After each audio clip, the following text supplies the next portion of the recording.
البخاري.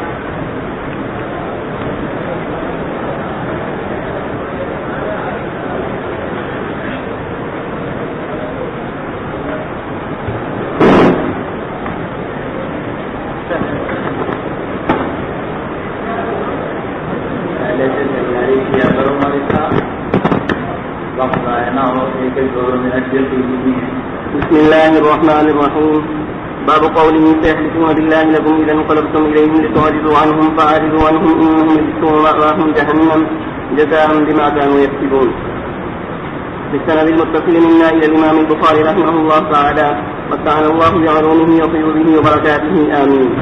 قال حدثنا يحيى قال حدثنا الليث عن عقيل عن ابن شهاب عن عبد الرحمن عبد الله أن عبد الله بن كعب بن مالك قال سمعت كعب بن مالك حين تخلف عن تبوك رضي الله تعالى عنه وعنهم حين تخلف عن تبوك والله ما أنعم الله علي من نعمة بعد إذ هداني الله أعلم من كذب رسول الله صلى الله عليه وسلم ألا أكون كذبته فأهلكوا كما هلك الذين كذبوا حين أنزل الوحي سيحلفون بالله لكم إذا انقلبتم إليهم إذ الفاسقون. اللہ سبحانہ و تعالیٰ نے ان کی تعریف فرمائی اور دوسروں کو یہ حکم دیا کہ ان کی صحبت اختیار کرو اور فرمایا الذین آمنوا اتقوا اللہ وکونوا مع الصادقین. یہ جو آیت کا حصہ ہے یہ آیت نازل ہوئی ہے انہیں 3 حضرات کے قصے کے بالکل آخر میں. البتہ اعتبار عموم میں الفاظ کا ہوتا ہے خصوص سبب کا نہیں ہوتا, اس لیے اپنے مفہوم کی وجہ سے آیت عام ہوگی. اس لیے جس کی صحبت اختیار کر رہے ہیں تو یہ دیکھنا چاہیے کہ وہ صادق بالقول والعمل ہے یا نہیں ہے. اگر صادق بالقول والعمل ہے تو اس کی صحبت اختیار کرنی چاہیے. کونوا مع الصادقین. باب قوله يحلفون لكم لترضوا عنهم فإن ترضوا عنهم فإن الله لا يرضى عن القوم الفاسقين. معلوم ہوا کہ اصل اللہ کو راضی کرنا ہے. اسی لیے ان حضرات نے یہ کوشش کی کہ اللہ تعالیٰ کو راضی کریں اور چاہتے تو کچھ ادھر ادھر کو بہانہ بنا کر حضور کو وقتی طور پر راضی کر سکتے تھے جیسا کہ اور لوگوں نے کیا, لیکن ان 3 حضرات نے یہ طریقہ اختیار نہیں کیا کیونکہ اصل معاملہ اللہ سبحانہ و تعالیٰ کے ساتھ. ہمیشہ یاد رکھنا چاہیے کہ اصل معاملہ نہ پیر کے ساتھ ہوتا ہے, نہ استاد کے ساتھ ہوتا ہے, نہ اور کسی کے ساتھ ہوتا ہے. اصل معاملہ اللہ سبحانہ و تعالیٰ کے ساتھ خود کو راضی کرنا چاہیے. اور پھر جب وہ راضی ہو جاتے ہیں اللہ تعالیٰ راضی ہوتے ہیں تو نیچے کے لوگوں کو بھی راضی کروا دیتے ہیں. جی. وقوله آخرون اعترفوا بذنوبهم فلقوا عملا صالحا وآخر سيئا عسى الله أن يتوب عليهم إن الله غفور رحيم. وبه قال حدثنا معمر قال حدثنا ابن شهاب قال حدثنا إسماعيل بن إبراهيم قال حدثنا عوف قال حدثنا أبو رجاء قال حدثنا سمرة بن جندب قال قال رسول الله صلى الله عليه وسلم لنا أتاني الليلة آتيان فابتعثاني فانتهينا إلى مدينة مبنية بلاد زهر ضرب فزة فتلقانا رجال شطر من خلفهم كأحسن ما أنت راعي وشطر كأصبح ما أنت راعي فقالا لهم اذهبوا فضعوا في ذلك النهر فوقعوا فيه ثم رجعوا إلينا قد ذهب ذلك السوء عنهم فصاروا في أحسن سورة قال لي هذه جنة عدن وهذا ذاك منزلك. قال أما القوم الذين كانوا شطر منهم حسن وشطر منهم كبيه فإنهم خلقوا عملا صالحا وآخر سيئا تجاوز الله عنهم.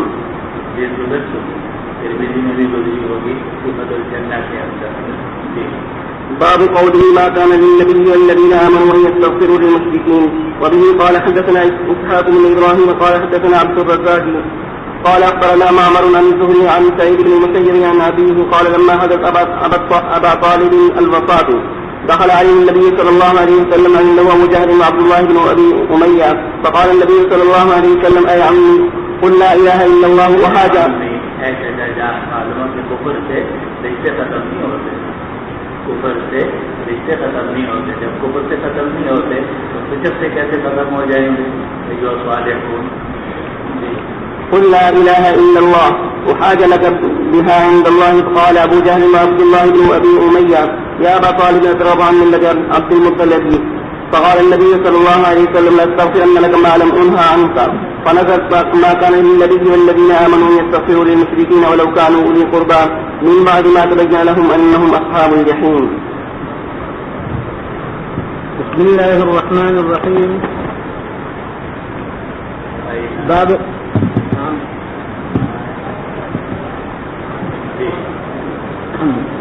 باب قوله تعالى: لقد تاب الله على النبي والمهاجرين والأنصار الذين اتبعوه في ساعة العسرة من بعد ما كانوا يزيغ قلوب فريق منهم ثم تاب عليهم إنه بهم رؤوف رحيم. وبالسند المتصل منا إلى الإمام البخاري رحمه الله تعالى ومتعنا بعلومه وقيوده وبركاته آمين.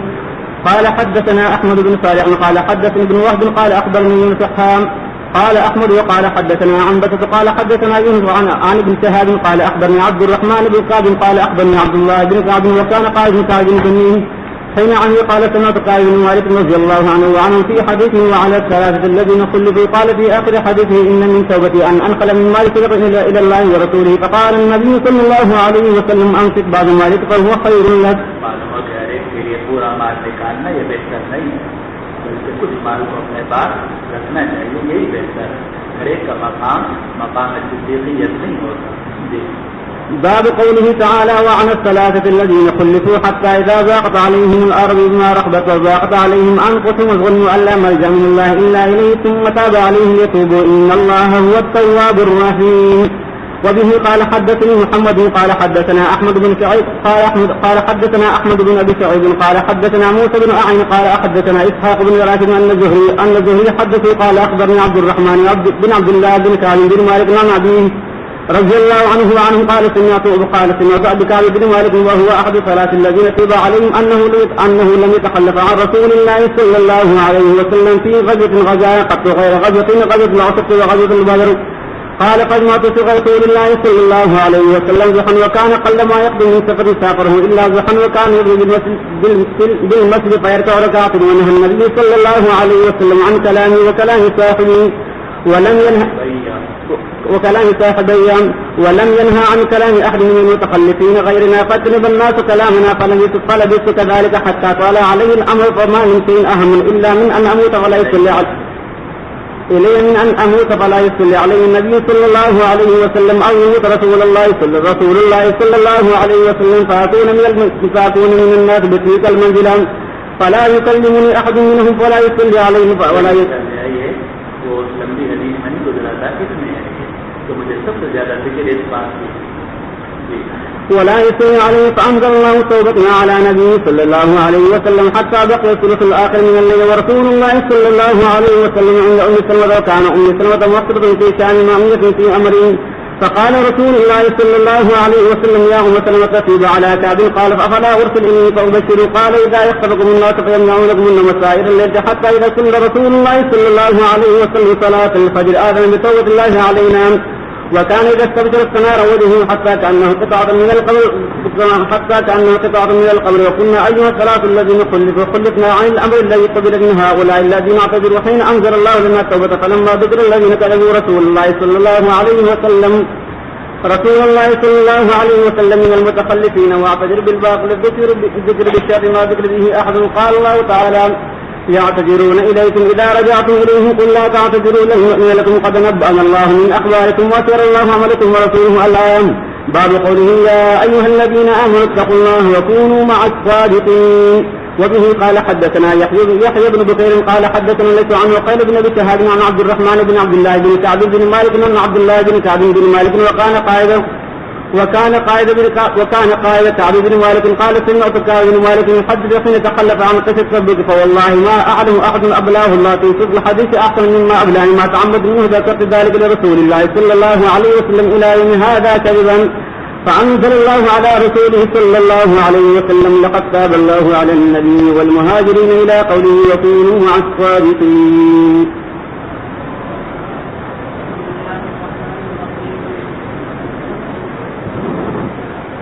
پورے ترنم سے چلو باب قوله بسم الله الرحمن الرحيم. باب قوله: لقد جاءكم رسول من أنفسكم عزيز عليه ما عنتم حريص عليكم بالمؤمنين رؤوف رحيم. آواز بھی آ رہی، جوڑ کے پڑھو.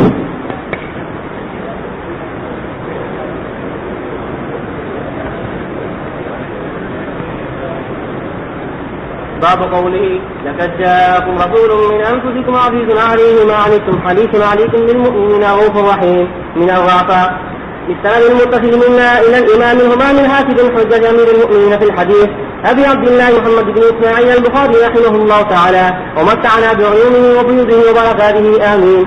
قال حدثنا أبو اليمان قال أخبرنا سعيد عن الزهري قال أخبرني ابن الصباح أن زيد بن ثابت الأنصاري وكان ممن يكتب الوحي قال أرسل أبو بكر رضي الله تعالى عنه مكر أهل اليمامة عنده عمر رضي الله تعالى عنه فقال أبو بكر رضي الله تعالى عنه أن عمر أتاني فقال إن القتل قد استحر يوم اليمامة بالناس وإني أخشى أن يستحق القتل بالفراء في المواطن فيذهب كثير من القرآن إلا أن تجمعوه وإني لأرى أن يجمعوا القرآن. قال أبو بكر رضي الله تعالى عنه قلت لعمر كيف أفعل شيئا لم يفعل رسول الله صلى الله عليه وسلم؟ فقال عمر رضي الله تعالى عنه هو والله خير. فلم يزل عمر يراجعني فيه حتى شرع الله ذلك صدري ورأيت الذي رأى عمر رضي الله تعالى عنه. قال زيد بن ثابت وعمر رضي الله تعالى عنهما عنده جالس لا يتكلم. فقال أبو بكر رضي الله تعالى عنه إنك رجل شاب عاقل ولا تحمقكم تكتب الوحي لرسول الله صلى الله عليه وسلم فتتبع القرآن فأجمعه فوالله لو فتتبع القرآن فأجمعه فوالله لو كلفني لك جبل من الجبال ما كان أثقل علي مما أمرني به من جمع القرآن. قلت كيف تفعل عني شيئا لم يفعله النبي صلى الله عليه وسلم؟ فقال أبو بكر رضي الله تعالى عنه هو والله خير. فلم أزل أراجعه حتى شرع الله صدري للذي شرح الله له صدر أبي بكر وعمر رضي الله تعالى عنهما. فقلت وتتبعت القرآن أسمعه من الرساع والأكتاف والعصب وصدور الرسال حتى وجدت من سورة التوبة آيتين ما هزمت الأنصاري لم أتيهما مع عهد غيره. لقد جاءكم رسول من أنفسكم عزيز عليه ما عنتم حريص عليكم إلى آخرها. وكانت الصحف التي جمع فيها القرآن عند أبي بكر حتى توفاه الله ثم عند عمر رضي الله تعالى عنه حتى توفاه الله ثم عند حفصة بنت عمر رضي الله تعالى عنها. تابعه عثمان بن عمرو والليث عن ابن شهاب وقال ليس حدثني عبد الرحمن بن خالد عن ابن شهاب وقال مع أبي هزيمة الأنصاري وقال موسى عن إبراهيم قال حدثنا ابن شهاب مع أبي هزيمة وتابعه يعقوب بن إبراهيم عن أبيه وقال أبو ثابت قال حدثنا إبراهيم وقال مع هزيمة أو أبي هزيمة فإن تولوا فقولوا حسبي الله لا إله إلا هو عليه توكلت وهو رب العرش العظيم. باب آ رہا ہے باب جمع القرآن اس میں سے متعلق اور بھی حدیث کی تشریح آ جائیں گی. سورة يونس. بسم الله الرحمن الرحيم. قال ابن عباس فاختلف فنبت بالماء من كل لون وقالوا اتخذ الله ولدا سبحانه هو العليم. وقال ليث بن أسلم أن لهم قدم صديق محمد صلى الله عليه وسلم. وقال مجاهد خير يقال تلك آيات يعني هذه أعلام القرآن مثله حتى إذا كنتم في صلب وجرينا بهم المعنى بكم دعواهم دعاؤهم وحيد بهم ذنب من الهلكة أحاطت به خطيئته فاتبعهم وأتبعهم واحد عدوا من العدوان. وقال مجاهد ولو يعجل الله للناس الشر.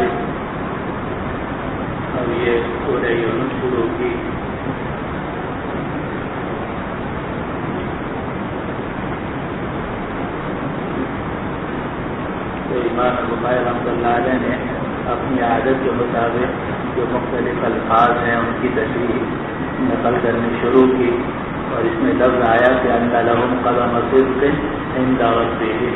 تو قدم صدق سے کیا مراد ہے؟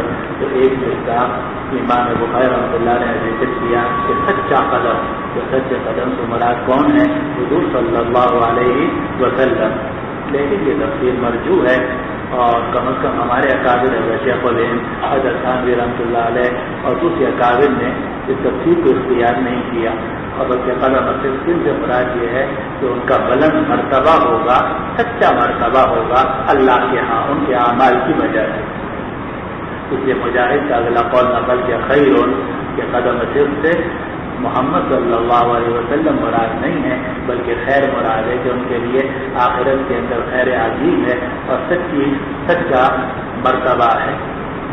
اب یہ الف لام را کا آیات الکتاب الحکیم دل کا اشارہ بعید کے لیے ہے.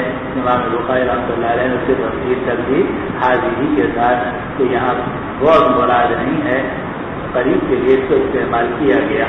حتی اذا کنتم فی الفلک وجرین بہم، تو کنتم اور پھر آگے آ رہا ہے وجرین بہم، ہونا تو چاہیے تھا جرین بکم، لیکن آپ جانتے ہیں کہ اسے التفات کہا جاتا ہے اور اسے کلام کے اندر حکم پیدا ہوتا ہے، اور اشعار کے اندر تو اس کی بہت سارے نظائر آپ جگہ جگہ پڑھ کر آئے ہیں۔ تو قرآن مجید نے بھی اس کو استعمال کیا التفات کو، التفات من الغیبہ الی الخطاب، من الخطاب الی الغیبہ، من التکلم الی الخطاب، اس سے کلام کے اندر حسن پیدا ہوتا ہے، یہاں تک کہ جب تم کشتی میں تھے اور کشتی ان کو لے کر چلے تو وجرین بہم بريح طیبۃ وفرحوا بها جاءتها ريح عاصف وجاءهم الموت من كل مكان وظنوا انهم احيط بهم، اب جب گھیرے میں آ گئے دعوا الله مخلصين له الدين لئن انجيتنا من هذه لنكونن من الشاكرين فلما انجاهم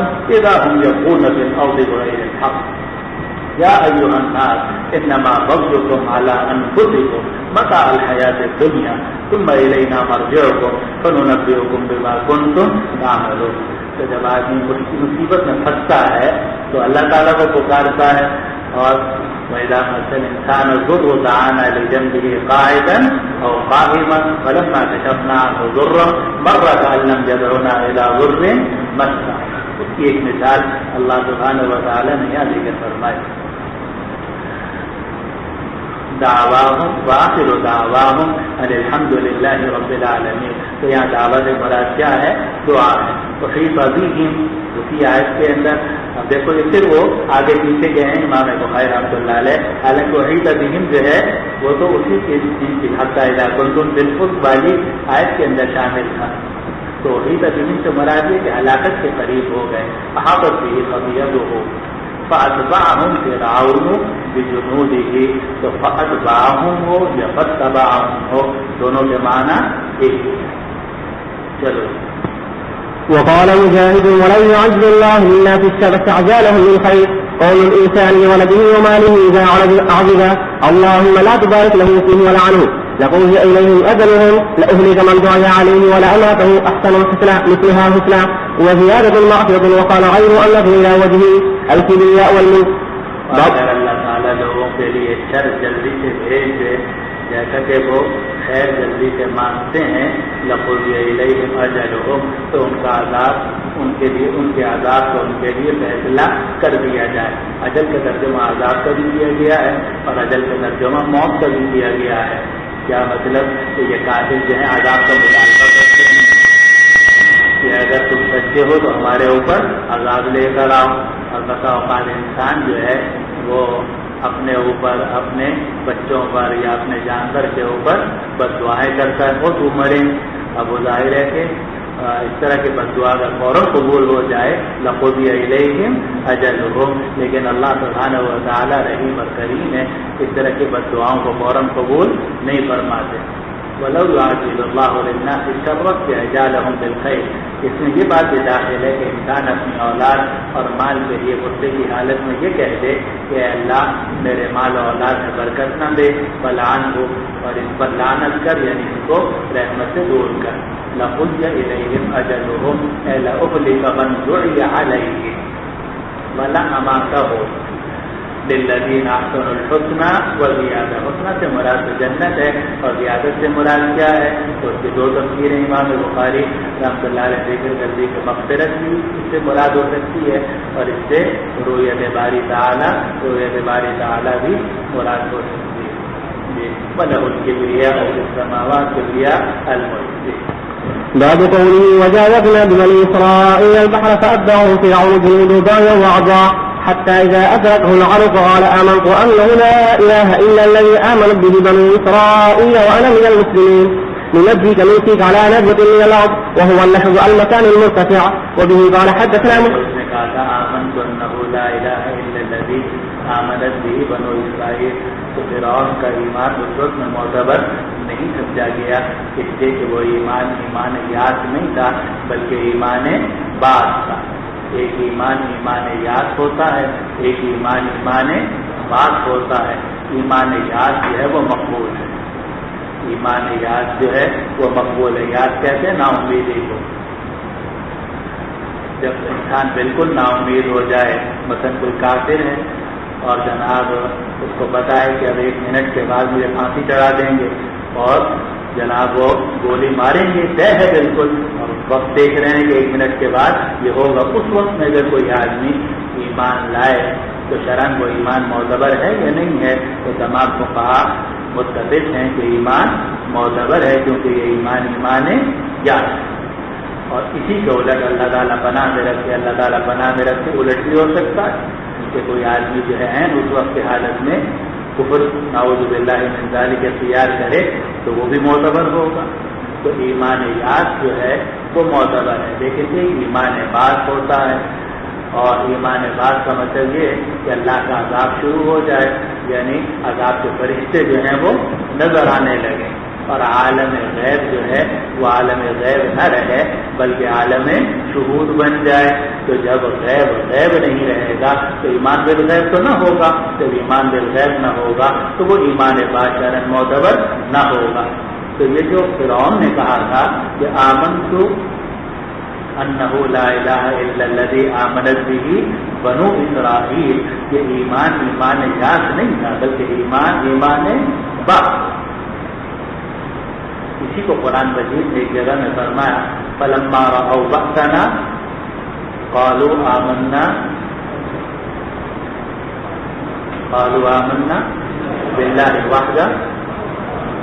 آگے فرمایا فلم یکن ینفعهم ایمانهم لما رأوا بأسنا، وہاں سے نکالا گیا ہے فلم یکن ینفعهم ایمانهم لما رأوا بأسنا، تو ان کے ایمان نے ان کو کچھ نفع نہیں دیا جب انہوں نے ہمارا عذاب دیکھ لیا، یعنی آخرت کے عذاب نظر آنے لگا۔ اب اس کے بعد کوئی کلمہ بھی پڑھے گا، اس کلمے کا کوئی اعتبار نہیں ہوگا۔ اسی لیے کہا جاتا ہے، اچھا اسی کو الٹ لے لو کہ اگر مرتے وقت میں جب کہ آدمی کا نظر شروع ہو گیا، اس وقت میں خدا نخواستہ اس کی زبان سے کوئی کلمہ ایسا بھی نکل آئے کہ جو بظاہر مبش ہو اور ایمان سے منافی نظر آتا ہو، تو اس کے اوپر کفر کے احکام جاری نہیں کیے جائیں گے، اس لیے کہ وہ بات ہے، اور بات کے وقت میں نہ ایمان معتبر ہوتا ہے اور نہ اس کے کفر کا کوئی اعتبار۔ وبه قال حدثنا محمد بن مشاء قال حدثنا عنبر قال حدثنا شعبة عن ابي بكر عن سعيد بن جبير عن النبات رضي الله تعالى عنهما وعنهم قال قدم النبي صلى الله عليه وسلم المدينة واليهود تصوم يوم عاشوراء فقالوا هذا يوم ظهر فيه موسى على فرعون، فقال النبي صلى الله عليه وسلم لأصحابه أنتم أحق بموسى منهم فصوموا۔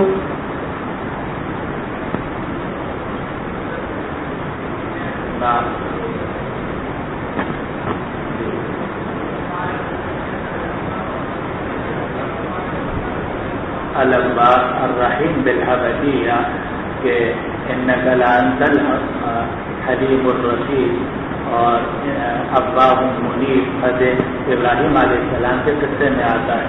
تو ابا جو ہے اس کے معنی کیا ہے؟ آہو بکا کرنے والا، یعنی جس کے دل کے اندر رحم۔ جی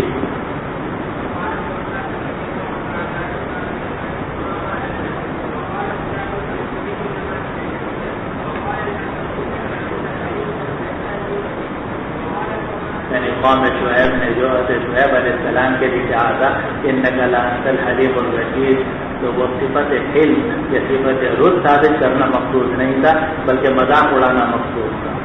جی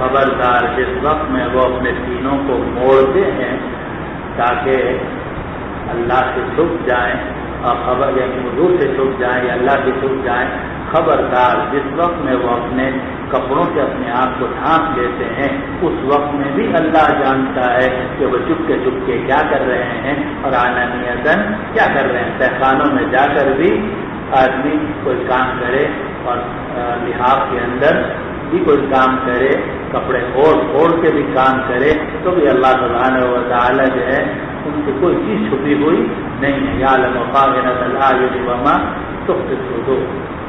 جی اللہ دیکھ رہا ہے.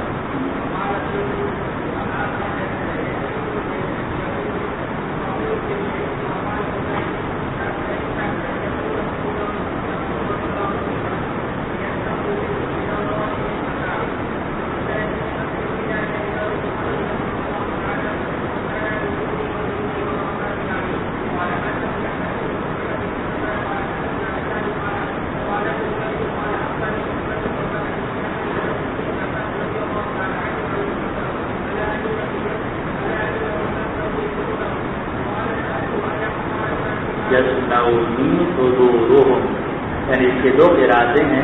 ایک تو معروف ارادے الا انہم یسنون صدورہم، تو صدورہم مقبول ہے، اور دوسرا اسنونا یسنونی اسمینا ان. تو اگر ادھر لے کر جائیں تو مزید میں تو صورت میں یہ صدورہم اس کا فاعل بنے گا.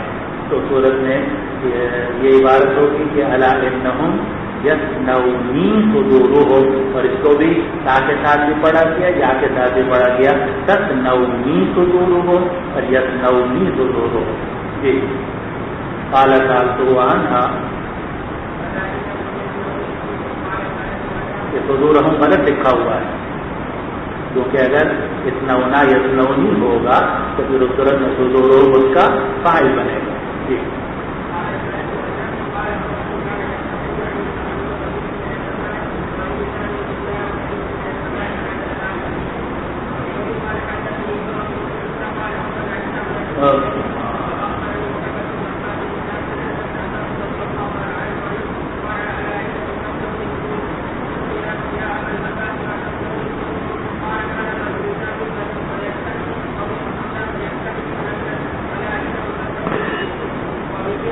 کبھی کبھار صحابہ رضوان اللہ علیہ مجمعین پر حیا کا اور معیت مع اللہ کا اور انابت اللہ کا ایسا غلبہ ہوتا تھا کہ ان کے لیے بیت الخلاء جانا اور اپنی بیوی کے پاس جانا مشکل ہو جاتا تھا کہ اللہ تعالیٰ تو دیکھ رہا ہے، ایسی صورت میں ہم اپنے کپڑے کیسے اتاریں، ایسا حیا کا غلبہ ہو جاتا تھا.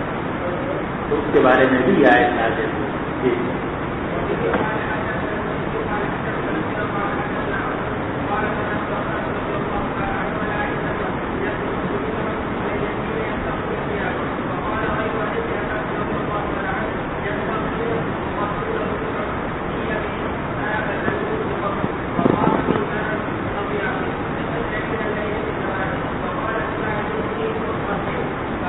یہ سب وہ الفاظ ہیں جو سورہ ہود کے اندر آئے اور امام بخاری رحمۃ اللہ علیہ نے اس کا ترجمہ نقل کیا. آسان جی ضاقت الذرع، ان کا دل تنگ ہو گیا. اکثر ہمارے مترجمین نے اس کا ترجمہ کیا ان کا دل تنگ ہو گیا. ویسے ذرا کہتے ہیں مقدار کو، نام میں اس کی پیمائش تنگ ہو گئی. تو لیکن اردو میں یہ محاورہ بولا نہیں جاتا، عربی میں بولا جاتا ہے کہ پیمائش تنگ ہو گئی. اردو میں ہم کہتے ہیں کہ تنگ دل ہو گیا، دل تنگ ہو گیا. جی اس لیے حضرت شیخ الہند حضرت تھانوی رحمۃ اللہ علیہ نے اس کا یہ ترجمہ کیا کہ تنگ دل ہو گیا، دل تنگ ہو گیا. جی ہاں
تو پتھر کنکریوں کے، یعنی سخت پتھر، بعض پتھر ہوتے ہیں مٹی کے اور بعض ہوتے ہیں سخت. تو یہاں حجارتن منصوبی سخت کنکریاں. جی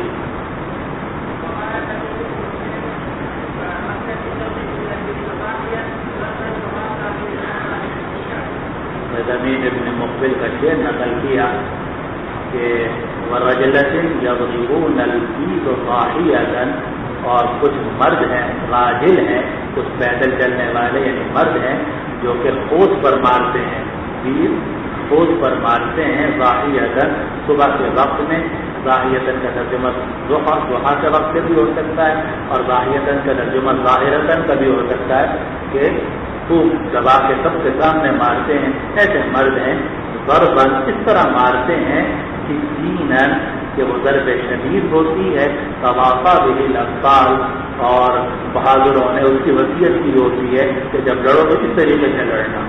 تو یہ جو سکینن ہے یہ اصل میں صفت ہے کس کی؟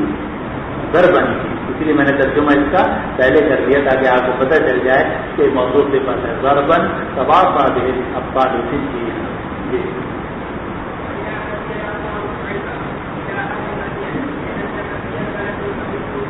جب علاج مدین بولا گیا مراد اہل مدین ہے، بولا قریہ جاتا ہے مراد اہل قریہ۔ جی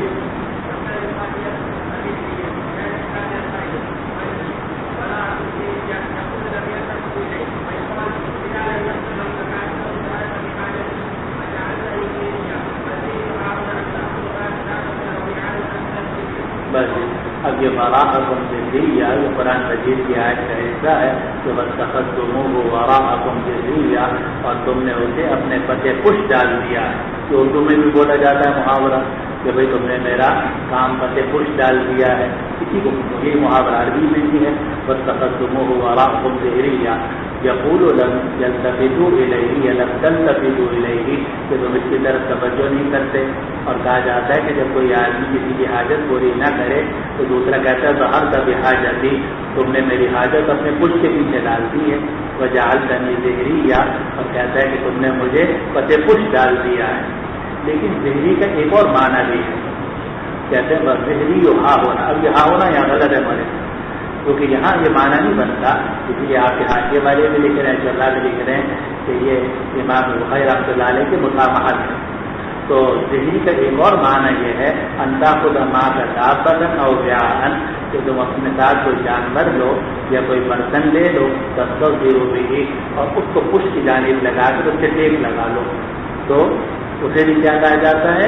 ظہری، کہ یہ جانور جو ہے وہ میرے لیے ظہری بن گیا ہے، یعنی میری پشت کو سہارا دینے والا بن گیا ہے۔ لیکن یہاں جو قرآن مجید میں فرمایا گیا کہ وَاتَّخَذْتُمُوهُ وَرَاءَكُمْ ذِرِّيًّا، اس کا یہ معنی نہیں ہے کہ اللہ تعالیٰ کو انہوں نے اپنا مددگار بنا لیا تھا، نہیں، بلکہ معنی یہ ہے کہ اللہ تعالیٰ کو یعنی اس کے احکام کو انہوں نے پتے پشت ڈال دیا تھا۔ اس سے پہلا معنی ہی راجع ہے۔ جی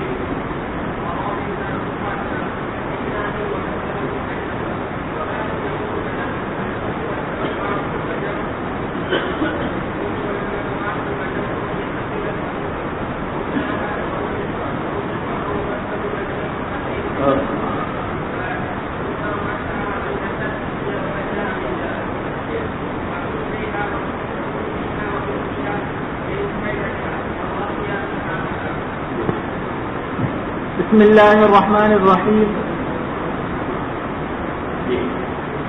ويقول الأشهاد هؤلاء الذين كذبوا على ربهم على لعنة الله على الظالمين. واحد الأشهاد شاهد مثل صاحب وأصحاب.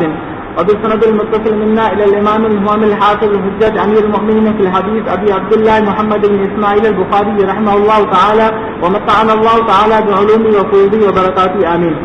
قال حدثنا مسدد قال حدثنا يزيد بن زرعين قال حدثنا سعيد وهشام قال حدثنا قتادة عن صفوان بن محرز رضي الله عنه قال بين ابن عمر يطوف إذ عرض رجل فقال يا أبا عبد الرحمن أو قال يا ابن عمر رضي الله عنه سمعت النبي صلى الله عليه وسلم في النجوى فقال سمعت النبي صلى الله عليه وسلم يقول يدنى المؤمن من ربه وقال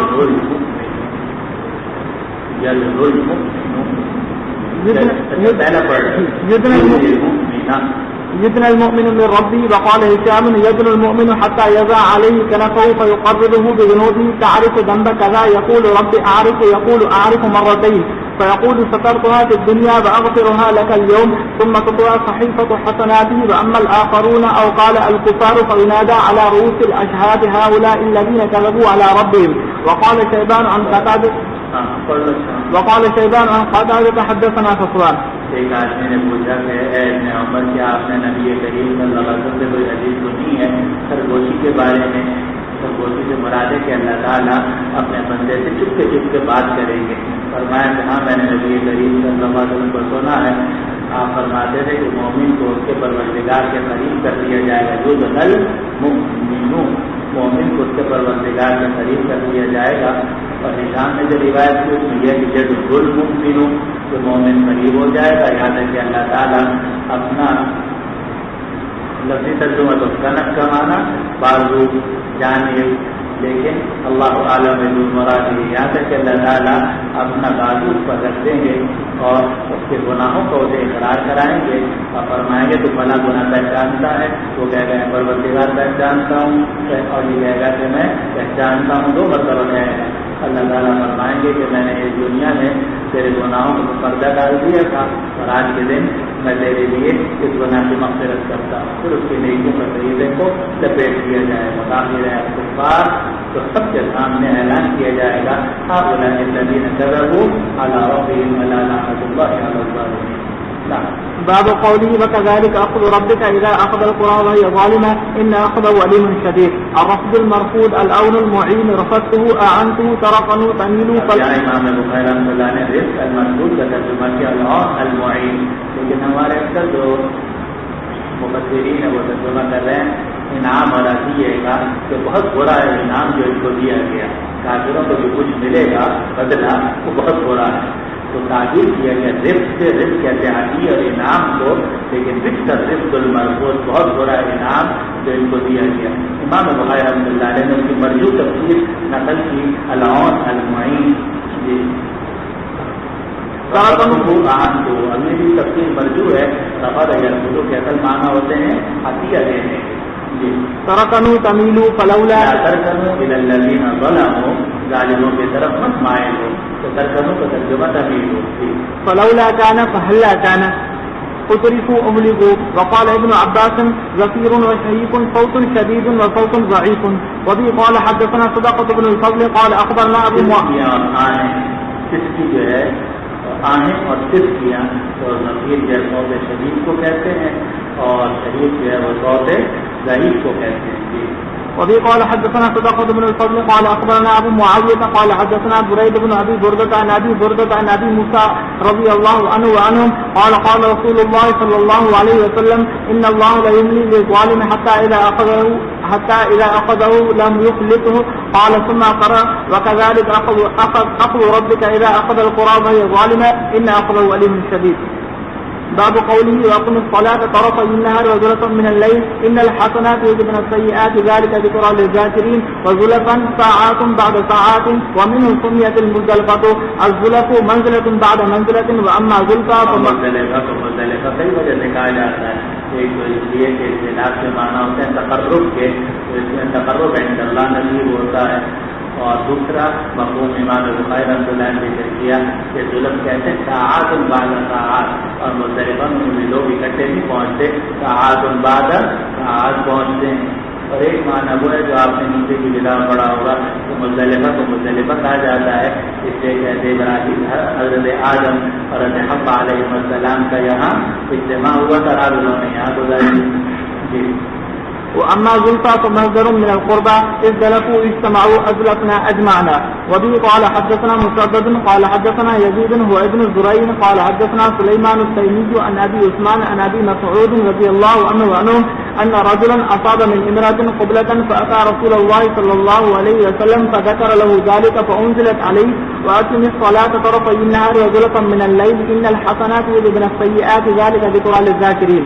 قال الرجل علي هذه قال لمن عمل بها من امتي. بسم الله الرحمن الرحيم. سورة يوسف. وقال فضيل تو اصل میں جو اس کا گناہ معاف ہوا تھا تو نماز سے معاف نہیں ہوا تھا بلکہ توبہ بھی معاف ہو گیا تھا. جب ندامت کے ساتھ وہ حضور صلی اللہ علیہ وسلم کی خدمت میں چل پڑا تو الندم ہوا توبہ.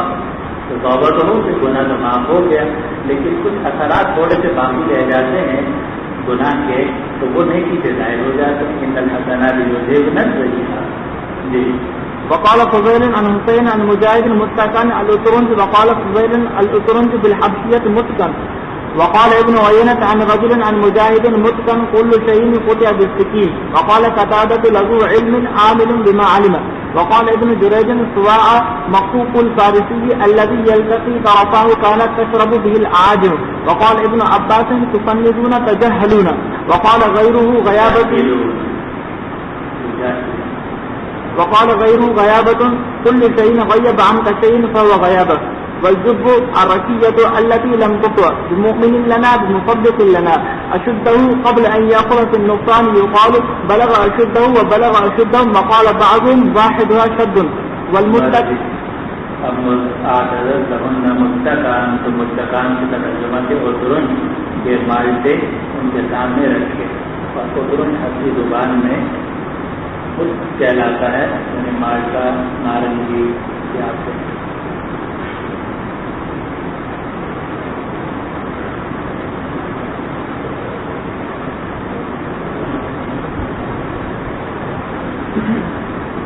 اور مجاہد سے یہ قول نقل کیا کہ معنی صرف مالٹے کے نہیں بلکہ ہر وہ چیز جس کو تلوار کے جس کو معافی چھری کے ساتھ کاٹا جائے جس کو چھری کے ساتھ کاٹا جائے وہ بھی متکن اس پر مت کا اطلاق کیا جاتا ہے.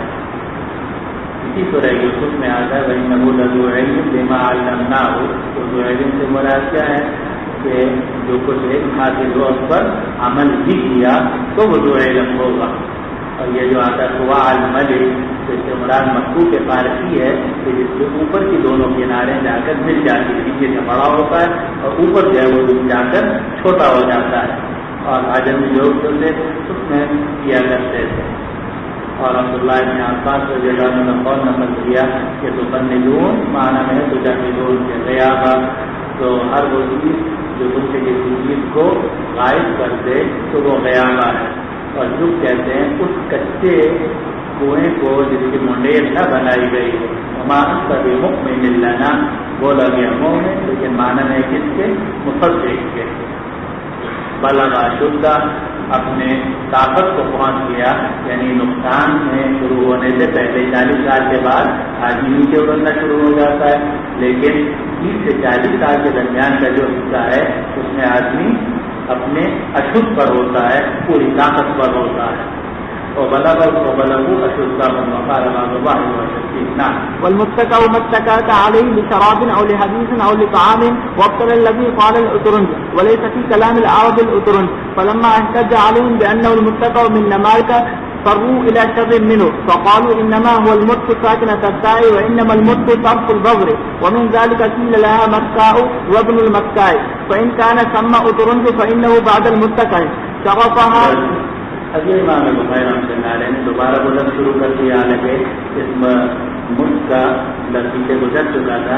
اس کا ایک ترجمہ ادرن اور دوسرا اس کا مفہوم مجاہد کے حوالے سے نقل کیا تھا کہ ہر وہ چیز جس کو چھری کے ساتھ کاٹا جائے اس کو بھی اوپر بھی ملک بولا جاتا ہے. تیسری تفصیلی اس کی تشریح نقل کی کہ متکئن اور متکئن سے مراد ہے تکیہ کہ متکئن ہر ایک کے لیے تکیے تیار کیے گئے تاکہ آرام سے وہ بیٹھیں. والمتکأ متکأ علیہ لشراب او لحدیث او لطعام وابتلى الذی قال الأترنج.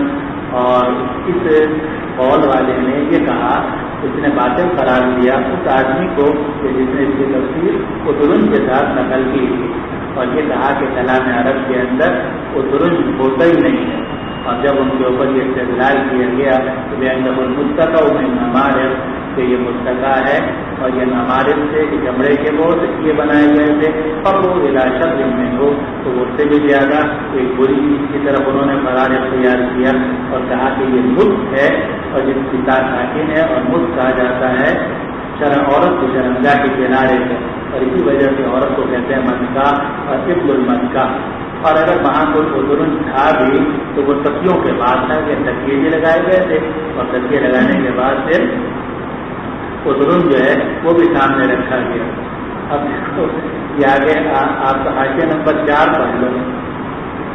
حاشیہ نمبر 4 میں 2-3 سطر چھوڑنے کے بعد ہے قال الکرمانی وغیرہ اعلم أن البخاري رحمه الله يريد أن يبين أن المتكأ في قوله وأعتدت لهن متكئا اسم مفعول من الاتكاء وليس هو بالمسكن بمعنى الخسرج ولا بمعنى طرف الصدر أي الفرج فجاء فيها بعبارات منحرفة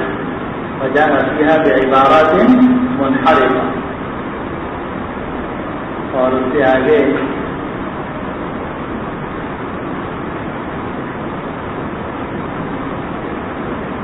یہ حاشیہ نمبر 5 میں قالت غیر الجاری وفي العين روي عن ابن عباس انه كان يقرأ مسكا مخففا ويقول هو الفطور وقال بعضهم ابن البخاري رحمه الله تبع ابا عبيده فلحقه آفة التقليد وقال صاحب التوضيح هذه الدعوة يعني ليس من كلام العرب من الأعاجم حالانکہ کلام عرب کے اندر اس کا استعمال ہوتا شغفها يقال إلى شغافها وهو غلاف حبا کہ یوسف علیہ السلام کی محبت اس کے دل کے پردے تک پہنچ گئی تو شغاف کہتے ہیں دل کے پردے جی اما شغفها فمن المشعوف عین کے ساتھ ہو تو اس کے معنی ہوتے ہیں جلی ہوئی چیز جی اصبو امل اضغاث احلام ما لا تعبير له والزغف ملء اليد من حديث وما اشبه منه خذ بيدك زغفا لا من قولي اضغاث احلام واحدها زغف نمير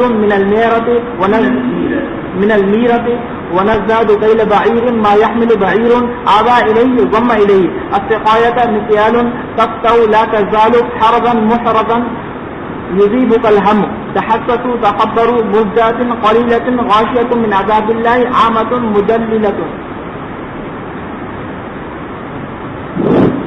بسم الله الرحمن الرحيم.